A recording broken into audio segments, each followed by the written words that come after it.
Adani issue పార్లమెంట్ను కుదిపేస్తోంది. Adani అవినీతి వ్యవహారంపై చర్చించాల్సిందేనని విపక్షాలు ఆందోళనకు దిగుతున్నాయి. దీంతో ఇవాళ కూడా లోక్సభ, రాజ్యసభలో వాయిదాలే నడుస్తున్నాయి. ఇవాళ ఉదయం 11 గంటలకు లోక్సభ ప్రారంభం కాగానే క్వశ్చన్ అవర్ మొదలుపెట్టారు స్పీకర్ ఓం బిర్లా.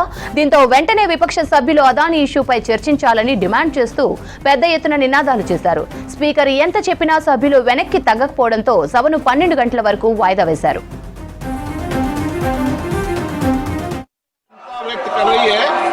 इसलिए मैं आपसे आग्रह करता हूं कि सदन चलाने दें। सदन आपका है, सदन सबका है, देश भी चाहता है संसद चले। मैं आग्रह पूरा करता हूं आप जाएं। मैं आपको हर विषय हर मुद्दे पर ఇటు రాజ్యసభ ప్రారంభమైన కొద్దిసేపటికే వాయిదా పడింది. అదానీ ఇష్యూపై చర్చించాలంటూ విపక్ష పార్టీలు స్లోగన్స్ చేస్తూ డిమాండ్ చేశారు. సభకు సహకరించాలని చైర్మన్ ధన్ఖడ్ విజ్ఞప్తి చేశారు. అయినా సభ్యులు వెనక్కి తగ్గకపోవడంతో సభలో గందరగోళం నెలకొంది. దీంతో చేసేదేం లేక చైర్మన్ సభను సోమవారానికి వాయిదా వేశారు. సభలో ప్రతిపక్ష పార్టీల తీరును chairman Dhankhar తప్పుపట్టారు.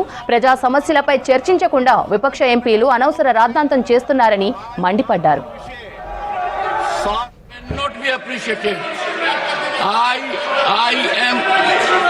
I express my deep anguish.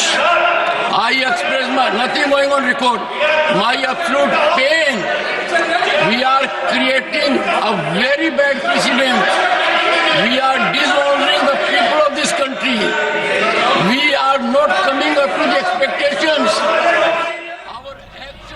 Adani issue parliament ను కుదిపేస్తోంది. అదానీ అవినీతి వ్యవహారంపై చర్చించాల్సిందేనని విపక్షాలు ఆందోళనకు దిగుతున్నాయి. దీంతో ఇవాళ కూడా లోక్సభ, రాజ్యసభలో వాయిదాలే నడుస్తున్నాయి. ఇవాళ ఉదయం 11 గంటలకు లోక్సభ ప్రారంభం కాగానే క్వశ్చన్ అవర్ మొదలుపెట్టారు స్పీకర్ ఓం బిర్లా. దీంతో వెంటనే విపక్ష సభ్యులు అదానీ ఇష్యూపై చర్చించాలని డిమాండ్ చేస్తూ పెద్ద ఎత్తున నినాదాలు చేశారు. స్పీకర్ ఎంత చెప్పినా సభ్యులు వెనక్కి తగ్గకపోవడంతో సభను 12 గంటల వరకు వాయిదా వేశారు.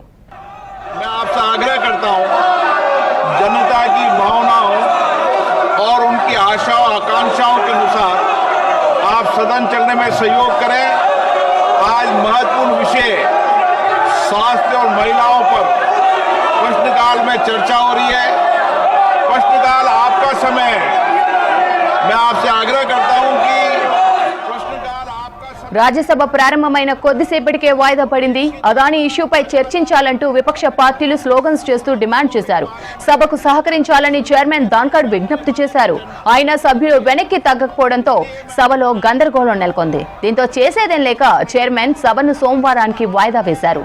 సభలో ప్రతిపక్ష పార్టీల తీరును చైర్మన్ ధన్ఖడ్ తప్పుబట్టారు. ప్రజా సమస్యలపై చర్చించకుండా విపక్ష ఎంపీలు అనవసర రాద్ధాంతం చేస్తున్నారని మండిపడ్డారు రాజ్యసభ చైర్మన్ ధన్ఖడ్. चर्चा करने का पर्याप्त अवसर दूंगा। सदन की कार्रवाई आज 12 बजे तक के लिए स्थगित की जाती है।